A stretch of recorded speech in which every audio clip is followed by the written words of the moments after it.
الحمد لله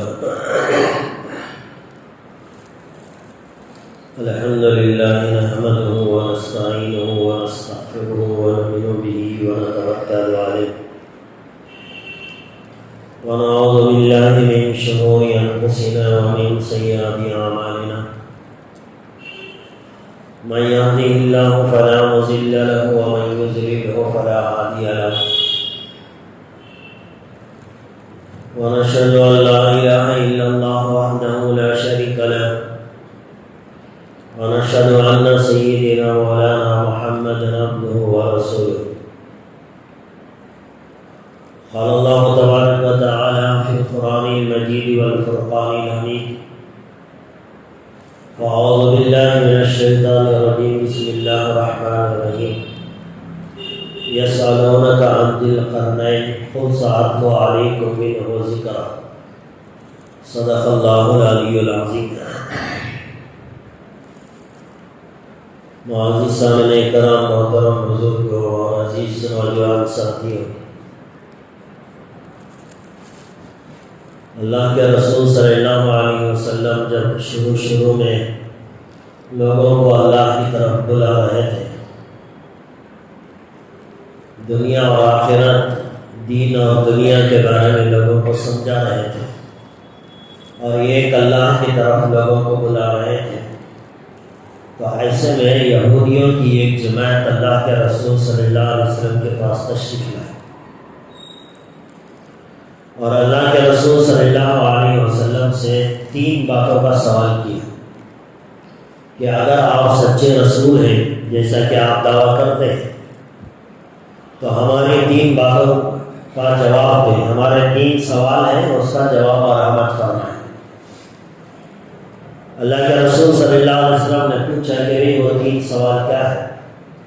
تو انہوں نے 3 سوال اللہ کے رسول صلی اللہ علیہ وسلم سے پوچھا۔ پہلا سوال یہ ہے کہ بے روح کیا ہے، یہ ایک سوال تھا۔ دوسرا سوال تھا کہ اس بادشاہ کا نام بتائیں جس نے مشرق سے لے کر مغرب تک کا سفر کیا ہے، اور تیسری چیز بتائیں کہ غار والوں کا واقعہ کیا ہے۔ یہ 3 باتیں ہمیں بتائیں۔ جب یہ وفد آیا اللہ کے رسول صلی اللہ علیہ وسلم سے یہ سوال کیا تو اللہ کے رسول صلی اللہ علیہ وسلم نے ان کو جواب اور رحمت فرمانے کے لیے مہلت مانگی، اس لیے کہ ہر سوال کا جواب تو اللہ تبارک و تعالیٰ دیتے ہیں، واسطہ بیچ میں اللہ کے رسول ہوتے ہیں۔ تو پھر اللہ تبارک و تعالیٰ نے ان لوگوں کے سوال کے جواب میں سورہ کہف کی اکثر آیتوں کا نزول فرمایا، اور اس سورہ کہف کے اندر اللہ تبارک و تعالیٰ نے ان 3 سوالوں کا جواب اور رحمت فرمایا ہے۔ اس میں سے ایک سوال یہ تھا کہ مشرق سے لے کر مغرب تک سفر کرنے والا کون انسان تھا؟ تو قرآن کریم میں سورہ کہف میں اللہ تبارک و تعالیٰ نے اس کا نام لیا، ذکر فرمایا، یسألونک عن ذی القرنین قل سأتلو علیکم منہ ذکرا، کہ یہ آپ سے ذو القرنین کے بارے میں پوچھتے ہیں جس نے مشرق سے لے کر مغرب، شمال سے لے کر جنوب، ساری دنیا کا سفر فرمائے، اور اس کا مقصد یہ تھا کہ اللہ کے دین کو دنیا میں زندہ کر دیں۔ اور اس زمانے کے اندر شریعت حضرت موسیٰ علیہ السلام کی تھی، جو صحیح دین تھا وہ حضرت موسیٰ علیہ السلام کا تھا۔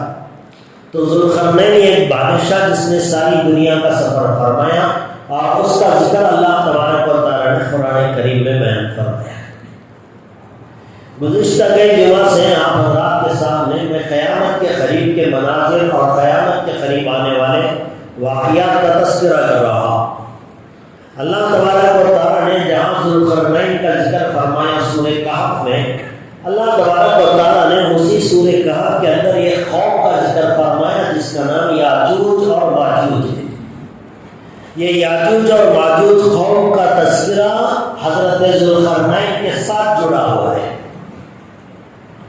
حضرت ذوالقرنین کے بارے میں اللہ تبارک و تعالیٰ فرماتے ہیں کہ یہ دنیا کا سفر کر رہے تھے، اور جس علاقے میں بھی جاتے تھے وہاں دین کی بات کرتے، لوگوں کو اللہ کی طرف متوجہ کرتے، اور لوگ اللہ کی طرف متوجہ ہوتے۔ اس طرح سفر کرتے کرتے کرتے ایک مقام پر پہنچے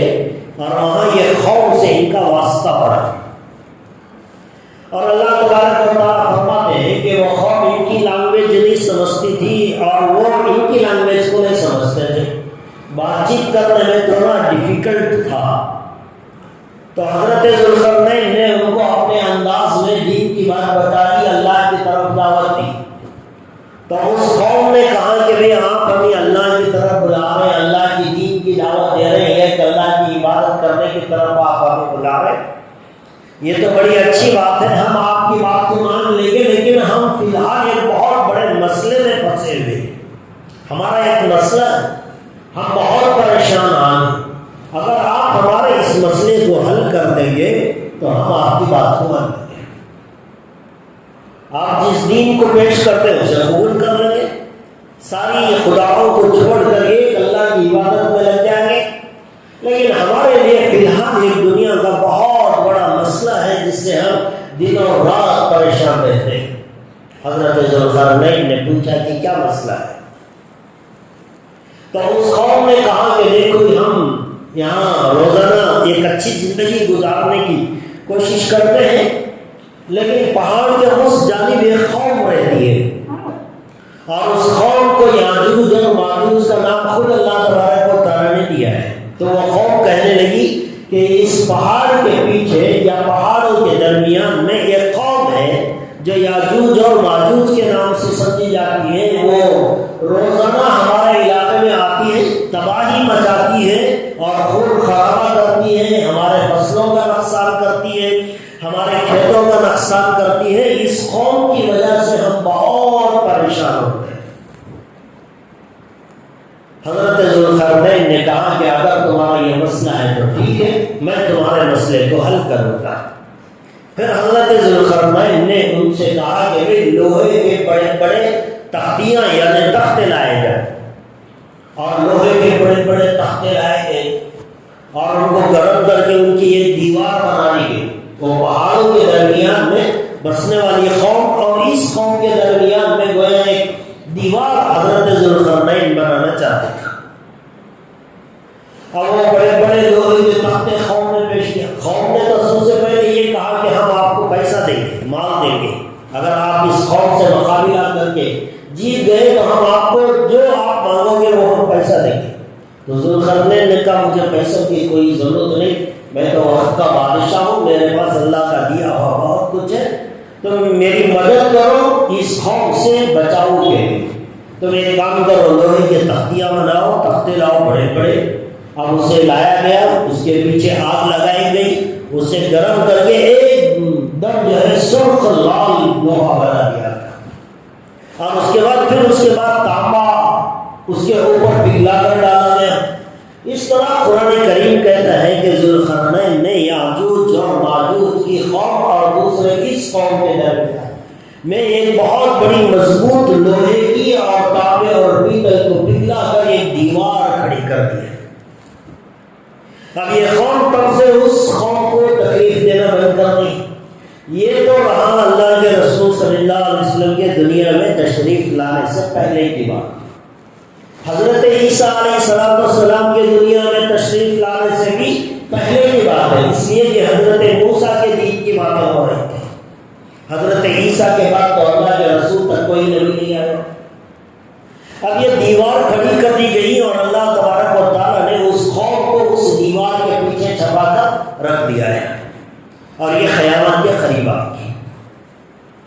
حضرت زینب بن جحش رضی اللہ تعالیٰ عنہ فرماتی ہے کہ ایک مرتبہ اللہ کے رسول صلی اللہ علیہ وسلم میرے گھر تشریف لائے، بہت پریشان تھی، گھبراہٹ تاری تھی، اللہ کے رسول صلی اللہ علیہ وسلم پر گھبراہٹ تاری تھی۔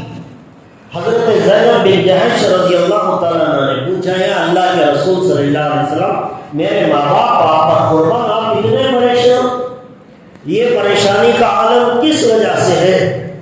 تو اللہ کے رسول صلی اللہ علیہ وسلم نے فرمایا عربوں کے لیے ہلاکت ہے، عربوں کے لیے ہلاکت ہے۔ حضرت زینب نے پوچھا کیسی ہلاکت ہے؟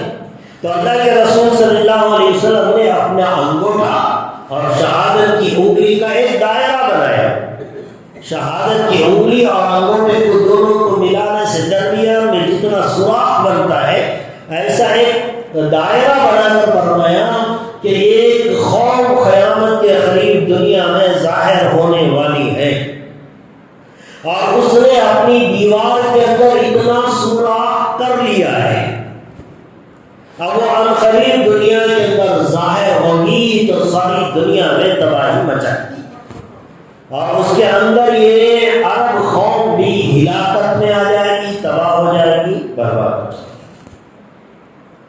تو حضرت زینب بن جحش رضی اللہ تعالیٰ عنہ نے جب بات سنی تو یقیناً ان کو بھی پریشانی ہوئی کہ بھئی یہ تو ہلاک ہو جائیں گے۔ اللہ کے رسول صلی اللہ علیہ وسلم نے فرمایا فی الحال یہ واقعہ اب نہیں ہوگا، بلکہ یہ جو واقعہ ہوگا وہ قیامت کے قریب آئے گا۔ اور اللہ کے رسول صلی اللہ علیہ وسلم نے فرمایا یہ جو یاجوج اور ماجوج کی قوم ہے جسے اللہ نے حضرت ذوالقرنین کے ذریعے سے پہاڑوں کے درمیان میں چھپا کر رکھا ہے، ان کا کام یہ ہے کہ وہ روزانہ آتے ہیں، دیوار کو کھروچنے کی کوشش کرتے ہیں، بعض کہتے ہیں اپنی زبان سے چاٹتے ہیں، اور بعض کہتے ہیں کہ دیوار کو کھروچتے ہیں، کھکوڑتے ہیں، اسے توڑنے کی کوشش کرتے ہیں۔ صبح سے لے کر شام تک یہ محنت کرتے ہیں، بالکل دیوار ختم ہونے کے قریب آ جاتی ہے، ایک چھوٹا سا فاصلہ باقی رہ جاتا ہے۔ اب اگر وہ ختم کر دیں تو دیوار ٹوٹ جائے، یاجوج ماجوج دنیا میں ظاہر ہو جائے۔ لیکن جب شام کا وقت ہوتا ہے، بالکل توڑنے کے قریب آتے ہیں تو قوم کا سردار کہتا ہے چھوڑو، کل ہم اسے توڑ دیں گے، یعنی اتنا قریب آ گئے اب یہ کل تو یقیناً ٹوٹنے والی ہے، اب شام چلے جائیں گے، آرام کریں گے، صبح میں آئیں گے، پھر اسے توڑنے کی کوشش کریں گے۔ اب وہ قوم واپس چلی جاتی ہے تو اللہ کے رسول صلی اللہ علیہ وسلم نے فرمایا اب وہ چھوڑ کر واپس جاتی ہے، دوسرے دن آ کر پھر اس دیوار کو دیکھتی ہے تو وہ پہلے دن سے زیادہ اور مضبوط ہو چکی ہوتی ہے، پہلے دن جتنی مضبوط تھی اس سے زیادہ اور مضبوط، اور یہ قیامت تک چلتا رہے گا جب تک اللہ چاہیں گے، قیامت کے قریب تک یہ سلسلہ جاری رہے گا جب تک اللہ چاہیں گے۔ ہر دن دیوار کو توڑنے کی کوشش کرتے ہیں، ہر دن پچھلے دن سے آج کے دن میں دیوار اور زیادہ مضبوط ہو جائے، اس طرح یہ دیوار مضبوط سے مضبوط، مضبوط سے مضبوط تر اور ترین ہوتی چلی جائے گی، اس دیوار کے اندر اور زیادہ سختی پیدا ہو جائے گی، اور ایک وقت آئے گا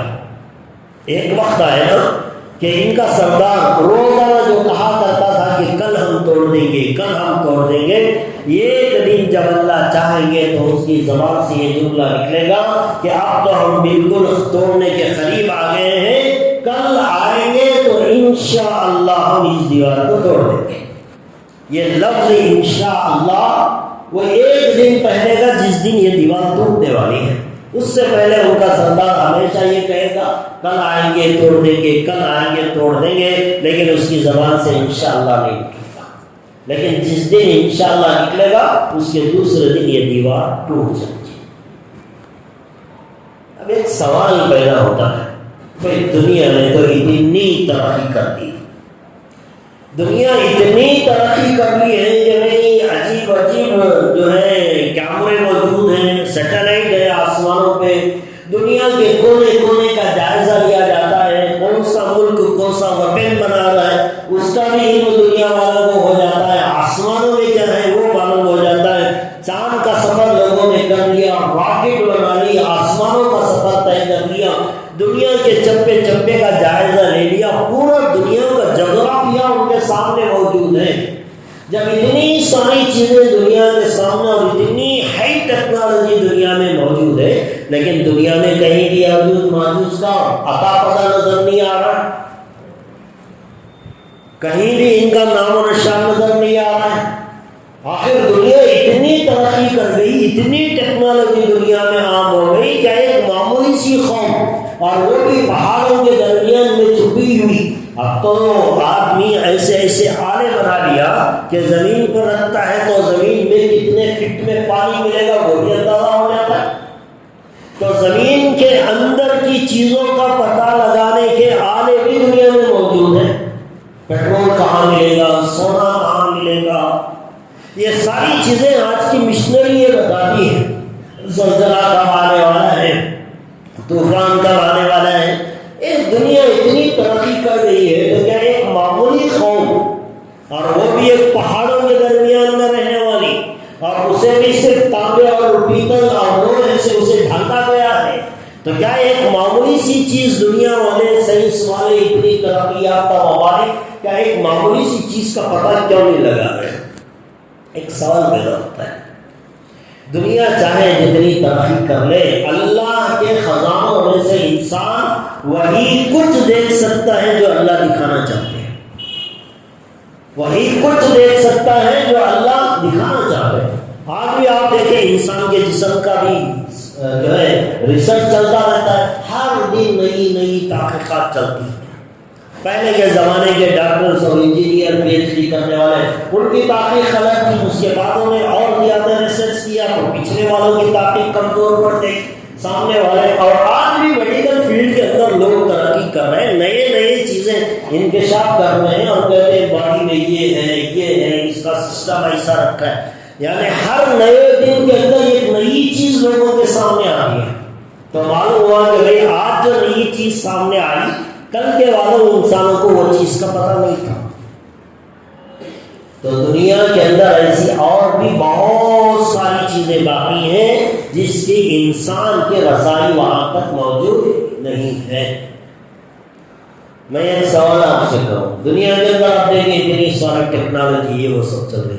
آج سے چند سال پہلے ایک دو ایروپلانوں کا اتا پتہ نہیں ہوا، نکلے تھے وہ اپنے ملیشیا سے یا انڈونیشیا سے اڑی تھی پلین، درمیان میں کہاں غائب ہو گئی پتہ نہیں چلا۔ ساری دنیا کی ساری طاقتوں میں اسے ڈھونڈنے کے اندر وقت لگایا، اپنی اپنی ساری کوششیں اس کے لیے کر ڈالی، سمندر دیکھ لیے، دریا دیکھ لیے، چھان مارا، کتنا زمانہ گزر گیا کہ ایک اتنی بڑی ایروپلین جس کے اندر 400-500 آدمی سفر کرتے ہوں، اور اتنی جو کہ تمہارے ایریا سے نکلتی ہے، جہاں سے نکلتی ہے آنے تک وہ تمہارے سے کنیکٹ رہتی ہے، اس سے تم کانٹیکٹ میں رہتے ہو، درمیان میں اچانک غائب ہو گئی اور آج تک اس کا پتہ نہیں چل رہا۔ آپ لوگوں کو شاید یاد ہو یا نہ یاد ہو، اس طرح ایک نہیں 1 سے 2 واقعے دنیا کے اندر ریسنٹ ہوئے، پلین غائب ہو گیا۔ بھائی اتنا بڑا پلین کہاں غائب ہو گیا؟ اور تمہارے سیٹلائٹ اتنے بڑے آسمانوں پہ تم نے لگائے ہیں، اس سے تو تم کہتے ہو زمین کے اندر کی چیز بھی ہم معلوم کر لیتے، لیکن اس کے باوجود اتنے بڑے بڑے ایروپلین غائب ہو گئے، آج تک پتہ نہیں چلا کہاں گئے۔ جنگل تلاش لیا، سمندر دریاؤں میں تلاش کر لیا، لیکن آج تک اس کا پتہ نہیں چلا۔ ان کے رشتہ داروں کو ان کی باڑیاں بھی نہیں ملی، جب پلین ہی نہیں ملا تو باڑی کہاں ملے گی؟ تو معلوم ہوا انسان ایک طرف ترقی تو کر رہا ہے، لیکن اتنا نہیں کیا کہ وہ اللہ کی ہر چیز جسے اللہ نے چھپا کر رکھا ہے وہ اسے تلاش کر لے۔ یہ انسان کے بس میں نہیں ہے۔ تو گویا انسان ترقی کر رہا ہے، تو اس کا تو مختصر جواب یہ ہے کہ اللہ نے اس قوم کو چھپایا رکھا ہے، اور وہ اسی وقت ظاہر ہوگی جب اللہ تبارک و تعالیٰ اسے ظاہر کرنا چاہیں گے۔ اب یہ یاجوج ماجوج قوم جو ہے قیامت کے قریب دنیا کے اندر ان کا خروج ہوگا، باہر نکلیں گے۔ اب جب یہ باہر آئیں گے تو ان کی تعداد کا اندازہ آپ کریں، یہ کتنی بڑی تعداد میں ہوں گے۔ ایک مرتبہ اللہ کے رسول صلی اللہ علیہ وسلم نے صحابہ سے کہا، قیامت کے دن اللہ تبارک و تعالیٰ حضرت آدم علیہ السلام کو بلائیں گے اور بلا کر کہیں گے کہ اے آدم، تیری اولاد میں سے معلوم ہے تجھے کتنے لوگ جنت میں جا رہے ہیں اور کتنے لوگ جہنم میں جا رہے ہیں۔ اللہ تبارک و تعالیٰ حضرت آدم سے قیامت کے دن پوچھیں گے، ابھی فیصلہ نہیں ہوا کسی کا۔ حضرت آدم علیہ السلام پوچھیں گے، اے باری تعالیٰ مجھے تو معلوم نہیں، آپ بتا دیں کہ میری اولاد میں سے کتنے لوگ جنتی ہیں، پرسنٹیج کیا ہے جنتیوں کا، اور جہنم میں جانے والوں کا پرسنٹیج کیا ہے؟ تو اللہ تبارک و تعالیٰ حضرت آدم علیہ السلام سے فرمائیں گے، اے آدم، تیری اولاد میں سے 999 افراد، 1000 آدمی کا ایک بنا لیں تو 1000 آدمیوں میں سے 999 آدمی جہنم کے گڑھے میں جائیں گے، ایک آدمی جنت میں جائے گا۔ 999 1000 آدمی، 900 یعنی 1,000 آدمی وہ تو جہنم میں جائیں گے، یہ ایک انسان ہوگا جو جنت کے اندر جائے گا۔ حضرت آدم علیہ السلام نے تو یہ سنا، لیکن صحابہ کرام رضوان اللہ تعالیٰ علیہ اجمعین نے جب یہ سنا کہ وہ 1000 میں سے ایک آدمی جنت میں اور 999 آدمی جہنم میں جا رہے ہیں، تو حضرات صحابہ کرام رضوان اللہ تعالیٰ علیہ اجمعین نے پوچھا یا رسول اللہ صلی اللہ علیہ وسلم وہ ایک آدمی کون ہوگا؟ یہ نہیں پوچھا کہ وہ 99 کون ہوں گے، یہ پوچھا کہ وہ ایک آدمی کون ہوگا تاکہ ہم وہ بننے کی کوشش کریں۔ تو اللہ کے رسول صلی اللہ علیہ وسلم سے جب صحابہ نے پوچھا کہ وہ ایک آدمی کی نشانی بتائیں وہ کون ہوگا، تو اللہ کے رسول صلی اللہ علیہ وسلم نے فرمایا کہ وہ ایک آدمی خوش ہو جاؤ وہ تم میں سے ایک ہوگا، اور فرمایا وہ جو 999 ہوں گے جو جہنم میں جائیں گے وہ اصل میں یاجوج ماجوج قوم کے لوگ ہوں گے۔ آپ اندازہ کریں ان کی تعداد، ان کی کاؤنٹنگ انسانوں کے مقابلے میں ان کی تعداد کتنی زیادہ ہوگی۔ ایک انسان، وہ بھی حضرت آدم کی اولاد ہے، یاجوج ماجوج وہ کوئی الگ سی قوم نہیں ہے، وہ تو حضرت آدم علیہ السلام ہی کی اولاد میں سے ہے، لیکن انسان الگ ہے، یاجوج ماجوج وہ ایک قوم ہے۔ تو اللہ کے رسول صلی اللہ علیہ وسلم نے فرمایا 999 جو جہنم میں جائیں گے وہ یاجوج ماجوج قوم کے ہوں گے، اور ایک جو جنت میں جائے گا وہ تم میں سے ہوگا، یعنی ہم میں سے۔ قیامت تک جتنے مسلمان ہوں گے ان میں سے ایک ہم ہوں گے، اور 999 وہ یاجوج ماجوج کے ہوں گے۔ کاؤنٹیٹی دیکھ لیں آپ، اندازہ لگائیں وہ قوم کتنی بڑی ہوگی۔ اللہ کے رسول صلی اللہ علیہ وسلم نے فرمایا جب وہ قوم دنیا میں ظاہر ہوگی اور ان کے فوج در فوج نکلیں گی، فرمایا ایک دریا سے گزرے گی، دریا کے پاس آئے گی، وہ پانی پیے گی۔ اب ان کا پہلا لشکر نکلا، دریا کا پانی یوز کیا، اس کے بعد آتے آتے جب اس کا آخری قافلہ دریا کے پاس پہنچے گا تو دریا سوکھ چکا ہوگا، اور آخری جو لشکر آئے گا، جو ٹیم آئے گی، وہ کہے گی کہ کبھی کسی زمانے میں یہ دریا ہوا کرتا تھا، یعنی بالکل سنارا، پانی کا ایک قطرے کا نام و نشان نہیں۔ آپ اندازہ کریں وہ قوم کتنی بڑی ہوگی، کیا تعداد میں ہوگی وہ قوم، اور اتنی بڑی قوم کو اللہ نے اسی دنیا میں چھپایا رکھا ہے۔ یہ اللہ کی قدرت ہے۔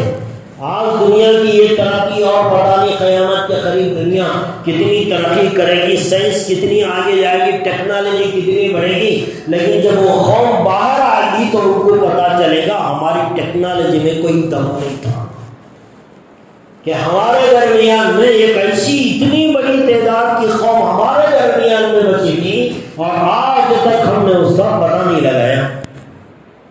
اب یہ دنیا کے اندر آئیں گے، اب وہ دیوار چاٹیں گے یا ٹھکریں گے، اس کے بعد وہ دیوار ٹوٹے گی، یہ دنیا کے اندر آئے گی۔ میں نے آپ کو گزشتہ کئی جمع سے یہ تفصیل بتاتا آ رہا ہوں۔ یہ دیکھیے ایک کے بعد ایک واقعہ ہو رہا ہے۔ سب سے پہلے امام مہدی ظاہر ہو گئے، اس کی تفصیل آپ نے سنی۔ امام مہدی کے بعد جو ہے حضرت عیسیٰ دجال آئے گا، اس کے بعد حضرت عیسیٰ علیہ السلام آئیں گے، امام مہدی کی حکومت 7 سال رہے گی، اس کے بعد حضرت عیسیٰ آئیں گے، دجال کو ختم کریں گے، 40 سال تک حضرت عیسیٰ علیہ السلام کی حکومت رہے گی، ساری دنیا میں اسلام کا بول بالا ہوگا، سکون و اطمینان رہے گا۔ 40 سال کے بعد 40 سال کا زمانہ آخری زمانہ ہوگا کہ اسی زمانے کے اندر اللہ تبارک و تعالیٰ یاجوج ماجوج کو دنیا میں بھیجیں گے۔ اللہ کے رسول صلی اللہ علیہ وسلم جب معراج میں تشریف لے گئے، حضرت موسیٰ، حضرت ابراہیم اور حضرت عیسیٰ سے اللہ کے رسول صلی اللہ علیہ وسلم نے ایک سوال کیا تھا تینوں سے۔ حضرت ابراہیم سے پوچھا، حضرت موسیٰ سے پوچھا، یہ پوچھا کہ یہ قیامت کب آنے والی ہے؟ آپ کو کچھ پتا ہے اس کے تعلق سے؟ تو حضرت موسیٰ اور حضرت ابراہیم نے کہا کہ آپ یہ بات حضرت عیسیٰ سے پوچھ لیں، وہ زیادہ بہتر جانتے ہیں، اس لیے کہ قیامت کے قریب تو وہ دنیا میں رہنے والے ہیں۔ اللہ کے رسول صلی اللہ علیہ وسلم جائیں گے، حضرت عیسیٰ علیہ السلام سے معراج کے سفر میں انہوں نے پوچھا کہ اے عیسیٰ، قیامت کب آنے والی ہے، کب آئے گی قیامت؟ تو حضرت عیسیٰ علیہ السلام ان کو بتائیں گے کہ قیامت اس موقع تک نہیں آئے گی جب تک دنیا کے اندر یاجوج ماجوج کا فتنہ ظاہر نہیں ہوگا۔ اور اللہ تبارک و تعالیٰ نے مجھے بتایا ہے کہ یہ قوم جب دنیا میں ظاہر ہو جائے گی، کسی کے بس میں اتنی طاقت نہیں کہ اس قوم کا مقابلہ کر سکے۔ یہاں تک کہ حضرت عیسیٰ کو بھی، حضرت عیسیٰ نے تو دجال کا مقابلہ کیا تھا، لیکن حضرت عیسیٰ کو اللہ تبارک و تعالیٰ بتا دیں کہ تمہارے میں بھی طاقت نہیں یاجوج ماجوج کا مقابلہ کرنے کی، تم بھی اس سے مقابلہ نہیں کر سکتے۔ تو پھر اللہ تبارک و تعالیٰ حضرت عیسیٰ علیہ السلام کو اس زمانے میں کہیں گے کہ آپ اپنی قوم کو یعنی مسلمانوں کو لے کر کوہ طور پر چلے جائیں۔ کوہ طور، حضرت موسیٰ علیہ السلام نے اللہ سے بات چیت کی۔ یہ پہاڑ ایک پہاڑ نہیں، کئی چھوٹے بڑے پہاڑوں کا ایک بہت بڑا مجمع ہے۔ وہاں حضرت عیسیٰ علیہ السلام اپنے سارے ماننے والے مسلمانوں کو لے کر چلے جائیں گے اور جا کر پہاڑوں کے اوپر رہ جائیں گے۔ یہاں ایک بات نوٹ کرنے کی یہ ہے، یاجوج ماجوج قوم بڑی طاقتور ہے، اس کا مقابلہ کوئی نہیں کر سکتا، لیکن اس کے اندر یہ کمزوری یہ ہے کہ وہ پہاڑوں پہ چڑھ نہیں سکتی۔ حضرت ذوالقرنین نے جو ان کو دو پہاڑوں کے درمیان میں پیاک کیا ہے، درمیان میں دیوار ڈالا ہے، وہ دیوار کو وہ روزانہ توڑنے کی کوشش کرتے ہیں، لیکن پہاڑ چڑھ کر دوسری طرف آنے کی کبھی کوشش نہیں کرتے، اس لیے کہ اللہ نے وہ چیز ان میں نہیں رکھی۔ اب حضرت عیسیٰ اور ان کے ماننے والے قیامت کے قریب پہاڑوں پہ چڑھ جائیں گے، اور یہ قوم جو ہے یاجوج و ماجوج وہ دنیا میں فساد کرے گی، اتنا فساد مچائے گی کہ لوگ کھانے پینے کے لیے ترس جائیں گے۔ اب یہ پہاڑ پہ چلے گئے، اوپر سے کوئی نیچے نہیں آ سکتا، نیچے سے کوئی چیز اوپر نہیں جا سکتی، تو کھانا پانی اور اتنی تکلیف ہو جائے گی۔ اللہ کے رسول صلی اللہ علیہ وسلم نے فرمایا، ایک گائے کا سر میں تو ویسا گوشت کم ہوتا ہے، سرے میں گوشت کم ہوتا ہے۔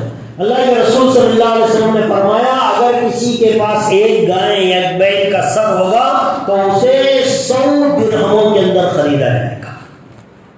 100 درہم، ایک درہم سونے کا ایک سکہ 4 گرام کا ہوتا ہے، ایسے 100 درہم ایک گائے کا سر، یعنی انسان اتنے پاکے نہ رہتے۔ دنیا میں اتنا خون خرابہ ہوگا، اتنا خون خرابہ ہوگا کہ جو بھی ان کو دیکھے گا وہ ان کے ہاتھ سے مارا جائے گا، ان کے پاس تیر ہوں گے، کمان ہوں گے۔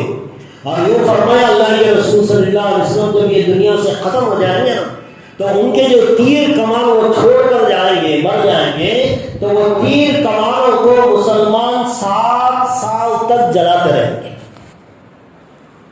یہ سب ہماری سمجھ سے باہر کی باتیں ہیں، لیکن جب دنیا دیکھے گی تو یہ ساری باتیں پن ٹو پن دنیا میں صحیح ہو کر۔ اب حضرت عیسیٰ علیہ السلام پہاڑوں پہ چلے گئے، اب کوئی راستہ نہیں تھا، تو حضرت عیسیٰ علیہ السلام اللہ سے دعا مانگیں گے، اے اللہ ہمارے میں اس کی طاقت نہیں ہے کہ ہم ان کا مقابلہ کریں، آپ ہی کوئی فیصلہ کریں، ان کو ختم کر دیں۔ اور یہ جو قوم ہے دنیا میں اتنا فساد مچائے گی، سارے انسانوں کو ختم کر دے گی، تو آخر میں ان کے پاس تیر ہوں گے، وہ آسمانوں پہ چلائیں گے، اور وہ یہ سمجھیں گے کہ دنیا کو ہم نے فتح کر لیا، آسمان کو بھی ہمیں فتح کر رہا ہے، آسمانوں پہ تیر مانیں گے، وہ یہ سمجھیں گے آسمانوں پہ بھی کوئی قوم ہوگی۔ اور اللہ تبارک و تعالیٰ جب وہ تیر آسمانوں پہ چلائیں گے تو ان تیروں کو خون میں ڈبا ہوا تیر واپس دوبارہ ان کے پاس لوٹائیں گے، اور وہ خون کے تیر دیکھ کر سمجھیں گے کہ ہم نے تو آسمان کی مخلوق کو بھی ختم کر دیا، دنیا بھی ہماری، آسمان بھی ہمارا، اب ہمارے مقابلے کا دنیا میں کوئی نہیں۔ اب جب حضرت عیسیٰ علیہ السلام دعا کریں گے اللہ سے، جب انسان کے پاس کوئی راستہ نہیں ہوتا تو اللہ نے ایک راستہ دعا مانگنے کا رکھا ہے۔ اس دعا کے اندر اللہ نے وہ طاقت رکھی ہے کہ دنیا کا کوئی وطن، دنیا کا کوئی ہتھیار یہ ایمان والے کی دعا کا مقابلہ نہیں کر سکتا۔ دیکھیں یاجوج ماجوج اتنا بڑا فساد مچا دیا، ساری دریا سمندر خشک ہو گئے، فصلیں تباہ ہو گئی، کھانے کو کچھ نہیں، ساری زمین کے اوپر ان کا راج چلتا ہے۔ آسمانوں کے بارے میں بھی انہوں نے سوچ لیا کہ یہ بھی ہمارا ہے، لیکن اب جب کوئی مقابلے کا راستہ نہیں ہے تو ایمان والے کے پاس اللہ نے دعا کا ایک ہتھیار دیا ہے۔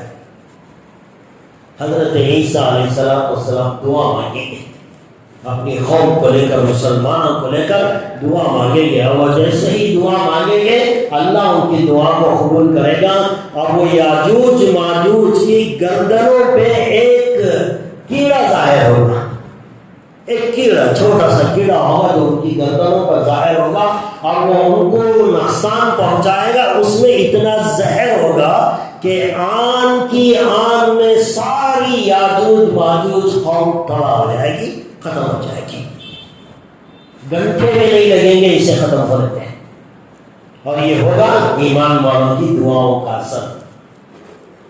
اب ساری قوم تباہ ہو گئی۔ فرماتے ہیں اتنی لاشیں زمین پر پڑی رہے گی، ایک پرندہ اڑ کر نکلے گا، اور بعض پرندے تو وہ ہیں جو گوشت نہیں کھاتے، جہاں مرا ہوا جانور یا جاندار پڑا رہتا ہے ایسی جگہ بیٹھنا بھی پسند نہیں کرتے، ایسے بھی پرندے اللہ نے بنایا، اور بعض ہیں جو سڑے گڑے جانوروں کا گوشت کھاتے ہیں۔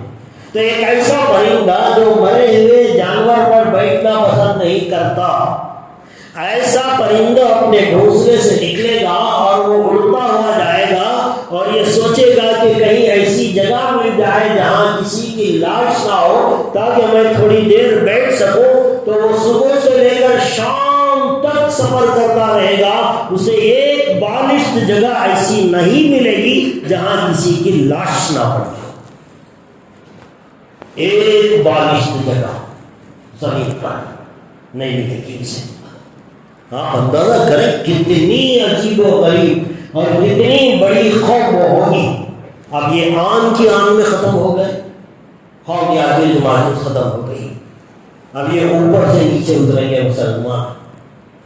جب آئیں گے تو دیکھیں گے کہ یہ سڑ گئے، طاعون کی بیماری پھیل گئی، بدبو آ گئی زمین کے اوپر، اب کیا کریں گے؟ زندگی گزارنا زمین پر مشکل ہے۔ تو اللہ تبارک و تعالیٰ سے دعا کریں گے، اللہ تبارک و تعالیٰ ایک بڑے بڑے پرندوں کو آسمانوں سے اتاریں گے جن کی گردنیں اونٹ کی طرح لمبی لمبی ہوں گی، اور اونٹ کا جو کوہان ہوتا ہے، جیسے کسی اونٹ پہ دو کوہان ہو تو جس شکل کا ہوتا ہے اس شکل کا وہ پرندہ ہوگا۔ وہ دنیا میں آئیں گے، ایک ایک لاش کو اٹھائیں گے، بعض گڑھوں کے اندر اسے ڈالیں گے، پھر اللہ تبارک و تعالیٰ آسمان سے ایک بارش چلائیں گے۔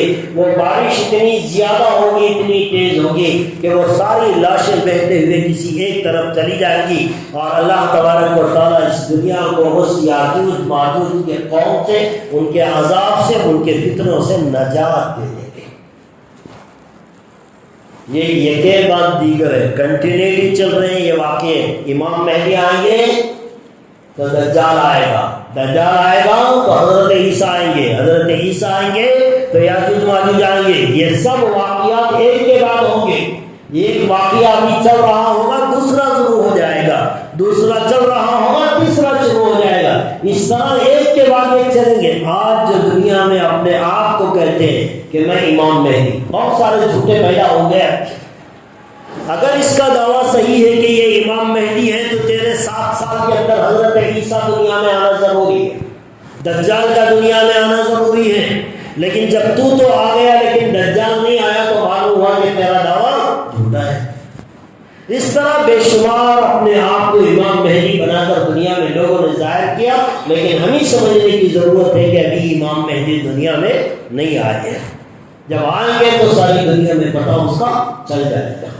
اب حضرت عیسیٰ علیہ السلام آئیں گے، پھر دنیا آباد کریں گے، حضرت عیسیٰ کی شادی ہوگی، ان کی شاید اولاد بھی ہوگی، پھر ان کا انتقال ہوگا، پھر ان کا کفن دفن کا معاملہ ہوگا، پھر ساری دنیا کے اندر ایمان والے رہیں گے۔ اب یہ دنیا چلتی رہے گی، لیکن اللہ تبارک و تعالیٰ اچانک ایک ہوا چلائے گی، بہت خوشبودار ہوا. اور یوں فرمایا حدیث کے اندر آیا ہر انسان کے بغل میں سے گھس کر وہ ہوا نکلے گی اور بہت سندر بہت خوشبودار ہوا ہوگی. اور جیسے ہی ہوا جس انسان کے پاس سے گزرے گی جو صحیح معنوں میں ایمان والے ہوں گے اللہ کے لاڈلے ہوں گے وہ سب کے سب انتقال فرما جائیں گے. جو اللہ والے تھے اللہ کے لاڈلے تھے ایمان والے تھے اس خوشبودار ہوا کو سونگنے کے بعد ان کا انتقال ہو جائے گا. اب دنیا کے اندر وہی بچیں گے جو شریر اور نافرمان ہوں گے. اب ان کی تعداد بڑھے گی. اب دنیا کے اندر گناہ بڑھیں گے. اچھے لوگ تو دنیا سے ختم ہو گئے. اب برائی دنیا میں عام ہوگی گناہ زیادہ ہوگا کفر پھیلے گا اللہ کا انکار کرنے والے پیدا ہو جائیں گے. دنیا میں اتنی بے حیائی چل پڑے گی کہ اللہ کے رسول صلی اللہ علیہ وسلم نے ارشاد فرمایا قیامت جن لوگوں کے اوپر برپا ہوگی وہ دنیا کے سب سے زیادہ ناپاک اور غلیظ انسانوں کے اوپر قیامت واقع ہوگی. اب جو اچھے انسان تھے وہ خوشبو کی بات سن کر انتقال کر گئے. اب دنیا کی حالت کیا ہوگی؟ اللہ کے رسول صلی اللہ علیہ وسلم نے فرمایا دنیا میں اتنا گناہ پھیل جائے گا کہ کوئی ایک بھی اللہ کا نام لینے والا دنیا میں نہیں رہے گا. نہ اذان نہ نماز نہ روزہ نہ حج نہ زکات اللہ کی یاد کرنے والا اللہ کا نام لینے والا کوئی دنیا میں نہیں ہوگا. بے حیائی اتنی عام ہو جائے گی کہ ایک مرد ایک عورت اپنی خواہش اپنی مباشرت زنا جیسا عمل کھلے بازار میں سڑکوں پر ایسا کریں گے جیسے جانور ایک کتا اپنی فیمیل کے ساتھ کرتا ہے اس طرح انسان کھلے بازار سڑکوں میں اپنی ضرورتیں بے حیائی کے کام انجام دیں گے. یہ دنیا کا آخری دور ہوگا. پھر اس کے بعد اللہ تبارک و تعالیٰ سورج کو مغرب سے نکالیں گے قیامت برپا کر دی جائے گی. تو قیامت کی آخری نشانی اللہ کے رسول صلی اللہ علیہ وسلم نے جو بتائی وہ دنیا میں بے حیائی کی بات ہے. اللہ کے رسول یہ بھی کہہ سکتے تھے شراب عام ہو جائے گی جوا عام ہو جائے گا بت پرستی عام ہو جائے گی وہ تو ہوگی لیکن خصوصی طور سے اللہ کے رسول صلی اللہ علیہ وسلم نے کہا مرد اور عورتوں میں اتنی بے حیائی آئے گی کہ وہ اپنی خواہش کھلے بازار سڑکوں میں جانوروں کی طرح پوری کر کے کسی کو کوئی عیب نہیں ہوگا شرم محسوس نہیں کریں گے. یہ بے حیائی کا دنیا میں عام ہونا یہ قیامت کی آخری نشانی بتایا. تو دوستو اللہ تبارک و تعالیٰ نے اس دنیا کی سلامتی کے لیے ضروری رکھا ہے کہ حیا اور شرم یہ دنیا میں باقی رہے. اللہ کے رسول صلی اللہ علیہ وسلم نے ارشاد فرمایا شرم و حیا اور ایمان یہ دونوں ایک ساتھ چلنے والی چیزیں ہیں. ان دونوں کو الگ نہیں کیا جا سکتا. شرم اور حیا اور ایمان یہ دونوں ایک ساتھ چلیں گے. فرمایا جہاں سے شرم نکل جائے گی وہاں سے ایمان بھی جانا ضروری ہے. شرم چلی گئی تو وہاں سے ایمان کا جانا 100% ضروری ہے. اب جب تک تم اپنی شرم و حیا کو باقی رکھو گے ایمان باقی رہے گا. اگر شرم و حیا چلی گئی تو پھر ایمان کے بچنے کا کوئی راستہ نہیں. اسی لیے اللہ اپنے کلام میں رسول اللہ صلی اللہ علیہ وسلم اپنی احادیث میں شرم و حیا کی تعلیم دی اور خصوصی طور سے عورتوں کے بارے میں کہا شرم و حیا عورتوں کا ایک زیور مردوں میں بھی ہونی چاہیے. اگر مرد میں شرم و حیا نہیں رہی تو پھر وہ انسان کسی کی پرواہ نہیں کرے گا. لیکن یہ زیادہ عورتوں میں ضروری ہے. اللہ کے رسول صلی اللہ علیہ وسلم کے زمانے میں جب پردے کا حکم نازل ہوا اور اللہ کے رسول صلی اللہ علیہ وسلم نے اعلان فرما دیا رات میں حکم نازل ہوا. رات میں پردے کا حکم رات میں نازل ہوا. اب جہاں تک آج کی طرح تو نہیں تھا کہ واٹس ایپ میں میسج کر دو وہی سب کو پہنچ جائے گا. ایسا تو نہیں تھا نا. نماز میں آتے اللہ کے رسول اعلان کرتے جو سنتا وہ جا کر دوسروں کو سناتا. بات پھر اس کے بعد بازار میں جاتی اب رات میں پردے کا حکم نازل ہوا، فجر کی نماز میں عورتوں کے لیے الگ انتظام ہوتا تھا، نماز پڑھنے کے لیے عورتیں آ گئی۔ اور اس کے اندر دیکھا کہ وہ اکثر عورتیں اپنے جسم کو چادروں سے ڈھانپ کر آ گئی ہیں۔ اب یہ عورت اس میں ایسی تھی، اسے پتہ نہیں چلا کہ پردے کا حکم نازل ہو گیا ہے، وہ تو معمول کی طرح آ گئی فجر کی نماز کے لیے۔ دیکھا کہ بھائی ساری مسجد کے اندر یہ نماز پڑھنے والے عورتیں، ان کو کیا ہو گیا، یہ تو اپنے بدن کو ڈھانپ کر چادر میں اپنے آپ کو لپیٹ کر آ گئی ہے۔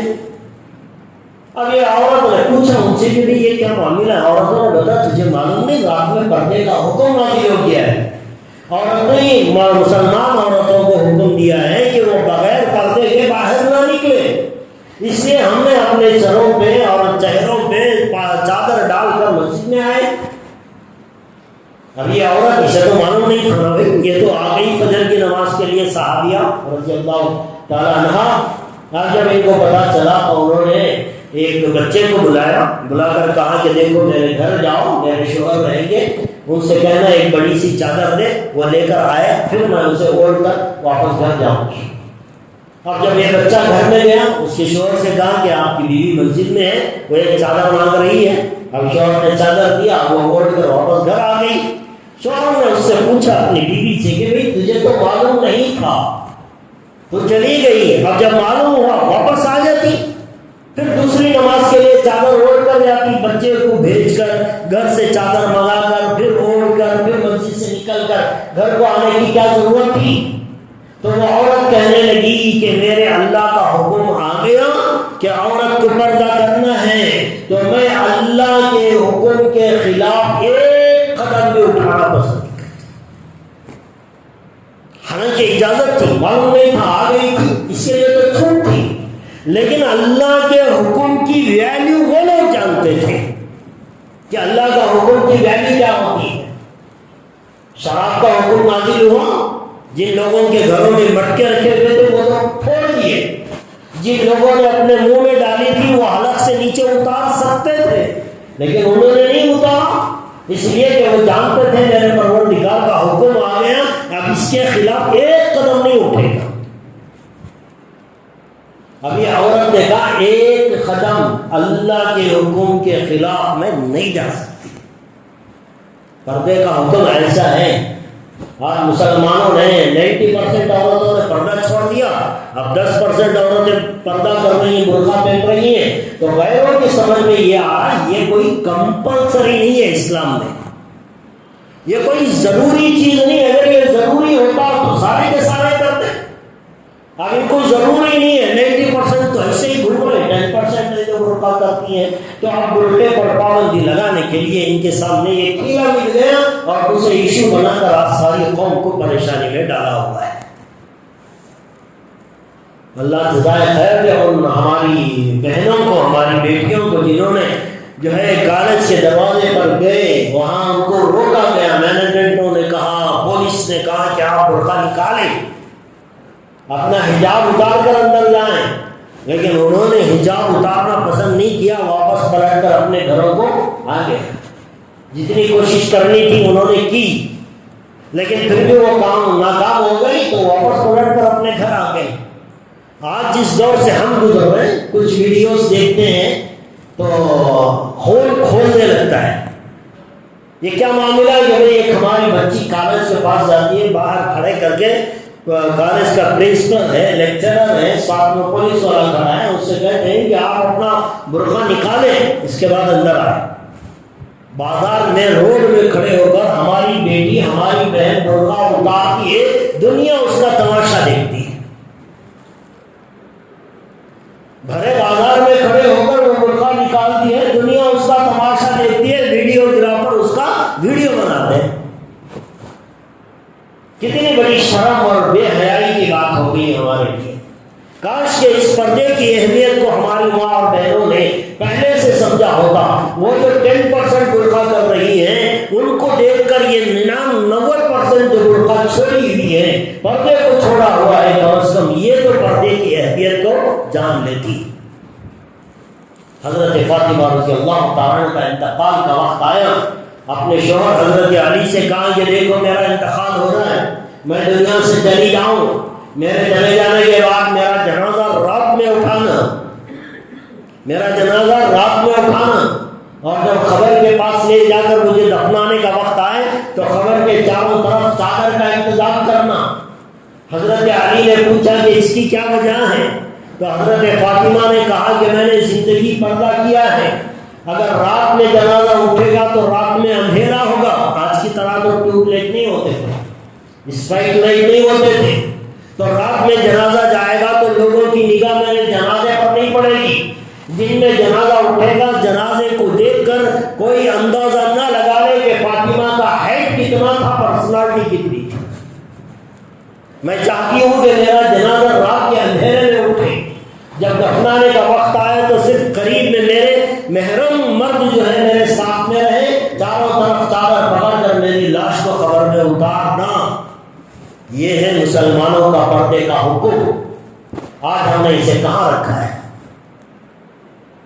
ٹھوکروں پہ رکھا ہے ہم نے اسے، اللہ کے اس حکم کو ہم نے ٹھوکروں پہ رکھا ہے۔ جب دل چاہ استعمال کر لیا، جب دل چاہ چھوڑ دیا۔ کبھی کسی اجتماع میں جانا یاد آ گیا عورت کو، ہاں بھائی اب پردہ ضروری، شادی میں جانا ہے اب ضروری نہیں ہے۔ دین ہمارے باپ کا ہے کہ جو ہمارا دل میں آئے ویسا چلیں گے، یا پھر دین اللہ اور اس کے رسول کا ہے کہ اللہ اور اس کے رسول جو چاہیں گے وہ عمل کریں گے۔ اگر ہم اللہ اور اس کے رسول کے فالوورز ہوتے، ان کے کہنا ماننے والے ہوتے، تو ہم شادی محل میں بھی پردے کے ساتھ جاتے، اجتماع میں بھی پردے کے ساتھ جاتے۔ لیکن اجتماع میں جا رہے ہیں، پردہ ماشاء اللہ، گلوز بھی آ گئے، ساکس بھی آ گئے، ساری چیزیں آ گئی، شادی میں چلے گئے، پورا نکل گیا۔ تو گویا یہ بات معلوم ہو گئی کہ ہم اللہ اور اس کے رسول کی نہیں مانتے، ہم اپنی مرضی کے مالک ہیں۔ آج کل یہ عورتیں کہتی تھی نا، جب ان سے پردے کی بات کی جاتی تھی تو لوگ عورتیں کہتی تھی میرا بدن میری مرضی۔ عورتوں کا نعرہ یہی تھا، ہمارا بدن میرا جسم میری مرضی۔ اب وہ عورتیں کہاں ہیں؟ جب ایک عورت کہتی ہے کہ میرا جسم میں پردہ کروں گی، ارے جیسے تم اپنے جسم کے مالک ہو، ایک مسلمان عورت جو پردہ کرنا چاہتی ہے وہ بھی اپنے جسم کی مالک ہے، وہ اپنے جسم کو چھپانا چاہتی ہے، اسے اس کی مرضی پر چلنے دو۔ لیکن جو بے پردہ ہونا چاہے وہ کہتی ہے میرا بدن میری مرضی، لیکن جو پردے میں جانا چاہتی ہے اس سے کہتے ہیں اسے اتارو، تیری مرضی نہیں چلے گی، ہماری مرضی چلے گی۔ دوستوں، یہ ایک خطرناک شکل اختیار کر گئی ہے، اور یہ مسئلہ اتنا پیچیدہ ہو گیا ہے کہ کبھی کبھی ان ویڈیوز کو دیکھ کر نوجوان بلکہ ہر مسلمان کا خون کھولنے لگتا ہے۔ تو ایسی صورت میں ہمارے لیے کیا کرنا چاہیے؟ یہ بہت نازک مسئلہ ہے۔ تھوڑی سی غلطی، تھوڑی سی جلد بازی، تھوڑی سی بے فہمی اگر ہمارے سے ہوگی تو اس کا بہت بڑا نقصان ہمیں اٹھانا پڑے گا۔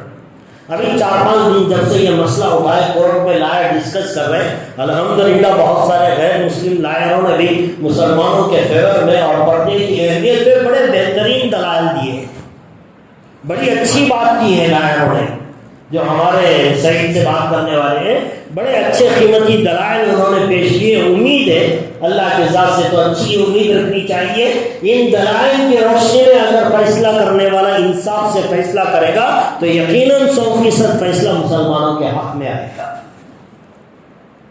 لیکن جو فیصلہ ہوگا وہ تو آنے کے بعد ہوگا۔ لیکن فی الحال آپ دیکھیے سچویشن یہ ہے، اور ایک ہماری بچی کالج کے پاس جاتی ہے، وہاں لوگ کہتے ہیں برقع اتارو، وہ اتارنا پسند نہیں کرتی۔ کوئی مسلمان راستے سے جا رہا ہوتا ہے، اس کے پیٹ میں درد ہوتا ہے، وہ جا کر اس کے فیور میں بات کرتا ہے، کوئی غیر مسلم آتا ہے اس کے اپوز میں بات کرتا ہے، بات چھوٹی سے بڑی بنتی ہے، لڑائی جھگڑے کا معاملہ ہو سکتا ہے، خون خرابے کا معاملہ ہو سکتا ہے، خامخواہ کی ایک پریشانی میں مبتلا ہونے کا ایک اندیشہ ہے۔ تو اس کے لیے کل یعنی جمعرات کے دن شہر بنگلور کے بڑے بڑے علماء کرام میں بیٹھ کر ایک مشورہ لیا ہے۔ میں چاہوں گا کہ یہ بات ہمارے اسٹیٹ کی ہر نوجوان لڑکی جو کالج میں پڑھتی ہے اس تک یہ بات پہنچ جائے۔ ہمارے زمانے میں میری بات شاید 5 منٹ لیٹ ہو جائے، لیکن بات کو سمجھانے کے لیے ضروری ہے کہ میں وقت کا خیال کیے بغیر آپ کو بات سمجھا دوں۔ بہت سال پہلے جب علی میاں ندوی رحمۃ اللہ علیہ اس دنیا میں تھے، بڑا اونچا مقام اللہ نے ان کو دیا تھا، یو پی میں رہتے تھے، دارالعلوم ندوۃ العلماء کے وہ پرنسپل تھے۔ یو پی کے اندر اس زمانے کا جو ایجوکیشن منسٹر تھا، اس نے اعلان کرایا کہ بھائی سارے اسکولوں کے اندر ہر بچے کو وندے ماترم پڑھنا ضروری ہے۔ ایجوکیشن منسٹر کا فرمان تھا، اور اس نے جاری کر دیا، نوٹس بھیج دی سارے اسکولوں کو کہ ہر بچہ اسکول میں جائے گا، پریئر میں وندے ماترم کہے گا۔ لیکن جو مسلمان صحیح معنوں میں ہوتا نا، اسے اپنے ایمان کی فکر زیادہ ہوتی ہے۔ آج ہماری حالت یہ ہے کہ ہمیں جو ہے ڈگری مل جائے، بس برقع چلا جائے، ایمان چلا جائے، سودا ہر قسم کا کرنے کے لیے تیار ہیں ہم، ایمان کا سودا کر دیں گے چھوٹی چھوٹی بات پہ۔ آج کتنے اسکول ایسے ہیں جہاں جا کر بچہ آپ کا پریئر کے اندر سوریہ نمسکار کرتا ہے۔ ہمارے گھر میں بھی کچھ بچے پڑھنے آتے ہیں، میں نے ان سے پوچھا آپ کی اسکول میں کیا سوریہ نمسکار ہوتا ہے؟ ہاں ہوتا ہے۔ تم بھی کرتے ہو؟ ہاں کرتے ہیں۔ مسلمانوں کے بچے سوریہ نمسکار ہو رہا ہے، کیا مطلب ہے سوریہ نمسکار؟ سورج کو خدا مان کر اس کی پوجا کرائی جا رہی ہے۔ لیکن ہمیں تو اپنا بچے کا ایجوکیشن، اس کی ڈگری کی فکر ہے، ہمیں اس کا ایمان خاک میں جائے، وہ سورج کی پوجا کر لے، گائے کے پیشاب کو تبارک سمجھ کر پی لیں، اور پتہ نہیں کیا کیا اسے خدا بنا کر پیش کرے، وہ سب منظور آج ہمیں، سب منظور ہمیں۔ لیکن ہمارا بچہ اسٹینڈرڈ اسکول میں جائے گا جہاں اللہ اور اس کے رسول کا نام نہ لیا جاتا۔ اگر کوئی قوم مسلمانوں کی اگر اسکول بنا بھی لے تو خود مسلمان اسے ڈیگریڈ کرتا ہے، خود مسلمان اسے ڈیگریڈ کرتا ہے۔ آج ہماری ایک سوچ بن گئی کہ غیر کی چیز اچھی معلوم ہوتی ہے، اپنی چیز بری معلوم ہوتی ہے۔ یہ سوچ، یہ مینٹالٹی بدلنی چاہیے۔ ہمیں یہ سوچ آنی چاہیے کہ ہماری چیز اگرچہ اس میں کچھ کمیاں ہوں، لیکن ہماری اپنی اچھی ہونی چاہیے۔ جہاں جو لباس پہنایا چلے گئے، آدھی آدھی چڈی پہنائی، جوان لڑکیاں ہائی اسکول کی ران آدھی آدھی دکھتی ہے، اتنی مٹی پہنا کر یونیفارم ہے لے کر جا رہا ہے ایک باپ اپنی جوان بیٹی کو بٹھا کر۔ اسے غرض نہیں کہ راستے میں کتنے لوگ اس کی جوان بیٹی کے ران کو للچائی ہوئی نگاہوں سے دیکھتے ہیں، اس سے کوئی فرق نہیں پڑتا۔ ہاں میری بچی فلانی اسکول میں پڑھتی ہے، یہ اسٹینڈرڈ، یہ اسٹیٹس دکھانے کے لیے وہ سب کی قربانی دینے کے لیے تیار ہے۔ تو آج ہماری قوم کی حالت یہ ہے کہ ہم ایمان کا سودا کر چکے ہیں، آلریڈی کر چکے ہیں۔ تو مولانا علی میاں ندوی رحمۃ اللہ علیہ کے زمانے میں جب ایجوکیشن منسٹر یو پی کا، مجھے نام یاد نہیں ہے اس کا، اس نے کہا کہ ہر بچہ ہر اسکول کے اندر وندے ماترم پڑھے گا، تو مولانا علی میاں ندوی رحمۃ اللہ علیہ جن کی بات ساری ہندوستان کا مسلمان مانتا تھا، یو پی کے سارے مسلمانوں کو ایک پیغام جاری کیا اور یوں کہا کہ کل سے کوئی مسلمان کا بچہ اسکول نہیں جائے گا، کل سے کوئی مسلمان کا بچہ اسکول نہیں جائے گا۔ یہ اعلان ہوا، حکومت میں لفظ آ گیا، حکومت کب آنے لگی، ابھی سارے مسلمانوں کے بچے اسکول ہی نہیں جائیں گے تو کیا بدنامی ہوگی، کیا ہوگا۔ 24 گھنٹے کے اندر ایجوکیشن منسٹر کو ریزن دینا پڑا، اپنی بات واپس لے کر 24 گھنٹے کے اندر ایجوکیشن منسٹر کو ریزن دینا پڑا۔ کاش ہمارے اندر ایسی یونٹی آج ہو جائے۔ آج بھی اگر ہم ایک پلیٹ، آج ہمارا حال کیا ہونے والا، ابھی ایک کالج کے بارے میں آج سنا ہے، شہر چنتامنی کی بات کر رہا ہوں، کچھ بچیاں کلی جو ہے اسکارف ڈال کر کالج میں چلی گئی، ایک پریڈ ختم ہو گیا، اسکول میں ٹیچر کلاس کرنے والا انہوں نے آ کر کہا کہ بھئی یہ دیکھو اسکارف نکالنا ہے ورنہ ہم تمہارا سیکنڈ پریڈ نہیں لیں گے۔ وہ خاموش اسی طرح بیٹھی رہی کہ نہیں ہم تو اسی کے ساتھ رہیں گے، ہم نہیں نکالیں گے۔ تو اب اس نے دوسرے کلاس کے اور بچیاں جو مسلمان جنہوں نے نقاب نکال دیا، حجاب نکال دیا، برقع نکال دیا یا بغیر برقعے کے آتی ہیں کالج کو، ان بچیوں کو جمع کر کے ان کے سامنے کہا کہ تم جا کر تمہاری بچیوں کو سمجھا۔ اب مسلمانوں کی بچیاں خود مسلمانوں کی بچیوں کو سمجھانے کے لیے آ رہی ہیں اور آ کر کہہ رہی ہیں ایجوکیشن امپورٹنٹ ہے، حجاب نکالا۔ ہمیں ان کی بات نہیں مانیں گے تو ہماری تعلیم پر اثر پڑے گا. جب ہمیں نکالنا نہیں تمہیں رکھ لے تو کیا کرتے نکالنا. یہ حالت ہے ہماری قوم کی. خون کے آنسو رونے پڑتے ہیں ہمیں. جہاں بھی دیکھو دشمن غیر نظر نہیں آتا. ہر معاملے میں قوم کا دشمن قوم کا آدمی نظر آتا ہے. اب وہ خود آ کر سمجھا رہے ہیں, اس کی سہیلیاں دوسرے کلاس کے لوگ آ کر ان کو سمجھا رہے ہیں, کہہ رہے ہیں آپ کیا کریں گے. اب یہ کنفیوژن چل رہا ہے پورے اسٹیٹ میں. ویسے تو یہ مسئلہ عالمی بن گیا, انٹرنیشنل جو ہے ایشو بن گیا ہے یہ, لیکن فی الحال اب ہمارے لیے کرناٹک کی بات ہے. تو کل علماء کرام نے بیٹھ کر ایک فیصلہ لیا, الحمدللہ بڑا اچھا فیصلہ لیا. انہوں نے کہا کہ دیکھو کورٹ میں مقدمہ چل رہا ہے, ہو سکتا ہے 3-4 دن یا 5 دن میں اس کا رزلٹ ہمارے سامنے آئے. کورٹ کا فیصلہ آنے تک اگر آپ کی کالج میں آپ کو حجاب کے ساتھ آنے کی اجازت دے رہے ہیں تو ٹھیک ہے, آپ جائیں. اور اگر آپ کا اسکول کالج مینجمنٹ آپ کو حجاب کے بغیر اندر آنے کی بات کرتا ہے تو جب تک کورٹ کا فیصلہ نہیں آ جاتا آپ کو کالج جانے کی ضرورت نہیں. آپ کالج کے بعد جائیں گی, وہ نکالنے کے لیے کہہ رہے ہیں, آپ نہیں نکالیں گی. آپ کے فیور میں کوئی آئے گا, ان کے فیور میں کوئی آئے گا, راستے میں جھگڑے ہوں گے, اس کی ویڈیوز بنے گی. نہیں چاہیے. کورٹ کا فیصلہ جو بھی ہو, وہ نقاب اور حجاب تو ہمارا اسلامی فریضہ ہے, اسے تو ہمیں فالو کرنا ہے. لیکن نیکسٹ اسٹیپ کیا اٹھانا ہے وہ بات کی بات ہے. لیکن جب تک ہائی کورٹ سے کوئی فیصلہ نہیں آ جاتا, یہ ہر جگہ کے لیے. اب بات یہاں ہے تو چنتامنی کے تعلق کے ایک گھر تک یہ بات آپ کو پہنچانی ہے. ایک گھر تک یہ بات آپ کو پہنچانی ہے کہ جب تک ہائی کورٹ کا فیصلہ نہ آ جائے کوئی مسلمان لڑکی اپنی کالج میں نہیں جائے گی اگر وہ حجاب کا جو ہے ڈیمانڈ کرتی ہے. جن کالج میں اجازت ہے, اگر کوئی پرائیویٹ کالج ہے ان کو تو پرمیشن ہے تو ایسی جگہ تو جائیں, لیکن جہاں روکا جاتا ہے ایسی جگہ بالکل نہ جائیں, کوئی فتنہ نہ ہو. پھر ہائی کورٹ کے فیصلے کے بعد جو قدم اٹھانا ہے وہ اٹھایا جائے گا.